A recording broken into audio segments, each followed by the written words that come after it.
Brett Sixtysix. I'm a painter, poet, writer, filmmaker, and the founder of the Fitzroy Art Collective. There were 5 things that I loved doing when I was a child, and filmmaking was one of them. But I didn't have a movie camera, so I used a little 70s Kodak camera, and I wrote little scripts and got my friends to act in the shows and took a series of photographs as a collage. My first experience at movie making, and I've always wanted to do it. I first got into filmmaking via the desire to do it, but I had no skills whatsoever at making movies, and I had no real camera. So I downloaded clips from YouTube and other places, found weird stuff on the internet, and then started to make these little 2-minute, 3-minute film clips that I wrote music to, and learnt how to edit and learnt what worked and when to make, how to paste something. And yeah, it all started from the first non-film clip. The first story film I made was Bad Boy Bunny, the story of a man who has a lot of repressed feelings. He has a lot of anger and sort of sexual rage that he can't express in his normal life, and he dresses up during Easter as a bunny and goes around slaughtering and raping people. That was my first movie. The 3 filmmakers that inspire me would have to be David Lynch. They always change, of course, depending.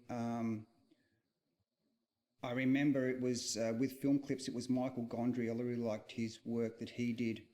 I'm a big fan of the film clip. I'm a big fan of the 3-minute story. Who else? And Kubrick at the moment. I love the way Kubrick tells a story. I love the way he frames a picture. I love the way he conveys emotion. And I love his perfectionism. I love his vision. He knows exactly what he's going to do and how he's going to do it. And he'll do 50 takes in order to, because he has this precise mind. He knows exactly what he wants.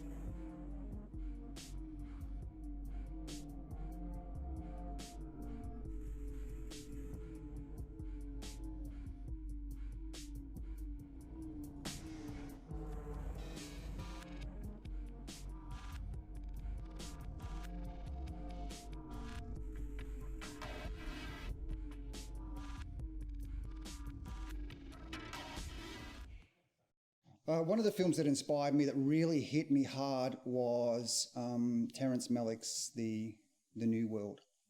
For me, that was a whole new way of making films. It was like watching someone's dream. And the last movie I made was based on my own dream, and that was a huge inspiration. His film served as a huge inspiration for the making of my movie. I really love the ethereal nature of the storytelling, even though it was based on an actual story, the story of Pocahontas. It felt like you were viewing someone dreaming about the story of Pocahontas. It's an incredibly beautiful movie.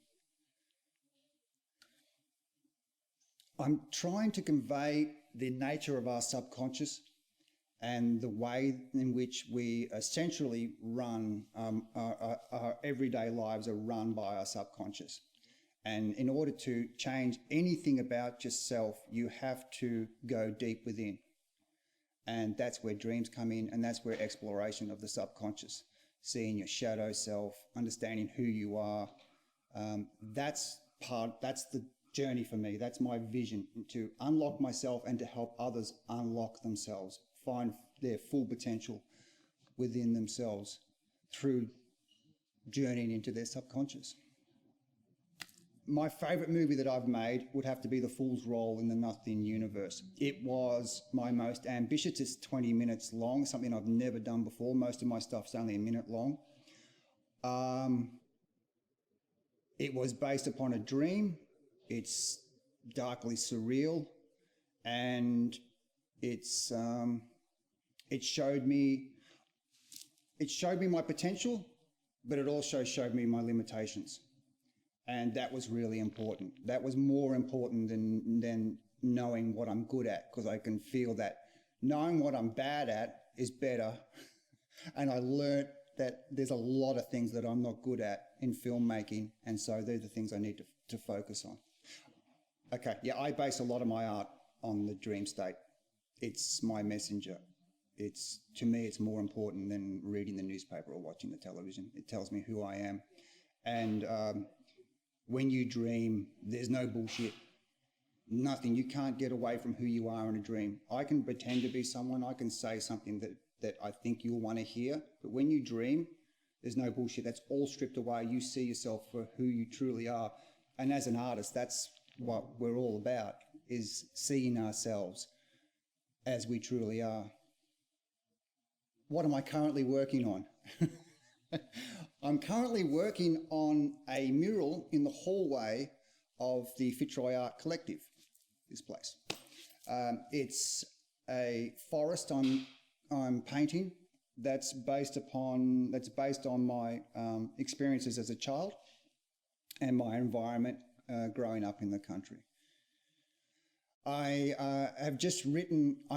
currently working on a 1-minute film clip for Instagram, and I've just written a song, and it's a really sort of annoying Aphex Twin type of song with lots of weird backward sounds and high pitched and lots of drumming, you know, that Aphex Twin sound. And I'm working on a film clip that's going to be hopefully just as annoying as the song. I have no idea. I have no idea of any of the challenges facing the Australian film industry. Funding, perhaps. We could go back to the tax breaks that were offered in the 70s and 80s. That really boosted the that boosted the film industry incredibly. I mean, I think the 70s and the 80s was definitely the golden period of Australian cinema. And I think that had a lot to do with the government and the investors who were offered amazing tax breaks via investments in the film industry.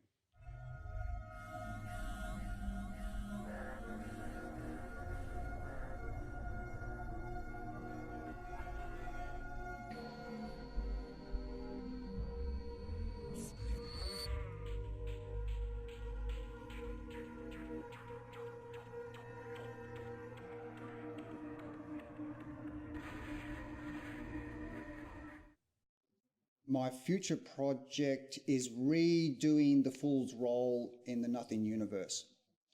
I'm going to add additional, at the moment the whole thing is like a horror movie, but a horror movie on meth. It's just in your face constantly. It's just like this, and there's no release from that. And that's okay if you're making a 1-minute movie and you're just as intense and you're just punching images into people's brains. That's okay for a minute. But 20 minutes of that doesn't work, I discovered. So what I'm going to do is fuck the length of the time, the length of the movie. I'm going to just build it and pace it. So balance it with close-ups and then landscapes, soft images and harsh images. That's my next project. I'm going to rework the movie and make it something that isn't like being beaten over the head with a big stick. What makes a good name for a production company? Something that's catchy and people remember. You want people to remember the name. My process for choosing actors is essentially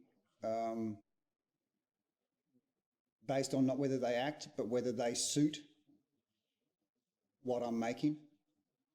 So if the person has a look or an energy, a feel to them, I will choose them based on that. My last movie, I think most of the people were non-actors. They're just friends who I thought would be great, and I'd pick the parts for them, and away we went. The biggest challenge I've encountered in filmmaking would have to be my lack of skill as a filmmaker. So you have an idea of what you want, you see it in your mind, and then you go ahead trying to emulate that, create that, and you realise that, oh shit, I don't know what I'm doing. That's been my biggest challenge, going in here, jumping in head first without any skill set. I'd say just do it. Don't let anything stop you. If you have a vision, if you have the desire, if you have something that's burning to be created, make it. The Fool's Roll in Nothing universe cost me $80. That's it. We spent the whole day. I got some free beers from a beer company. I got everyone drunk, and I spent $80 on props and shit, and we made a movie. And I made it because I wanted to make it, and I didn't care that, you know, I had no skill and no money, and yeah, it just had to be made. I love giving unknown actors a chance. I love discovering people's skills and talents. And like I said in my last movie, a lot of my friends weren't actors, but they gave amazing performances. Alcohol helped, I admit. Being willing to do as you're told helped too. I don't really care about just being local. I would really love to be in film festivals and that sort of thing around the world and make movies around the world in places that I love. But based upon what's being made in Hollywood, I'd rather nuke the place than go there. It's a shithole, and Hollywood movies suck balls big time. Any final words? Follow me at Brett Sixtysix, Photo 66, and the Fitzroy Art Collective on Instagram.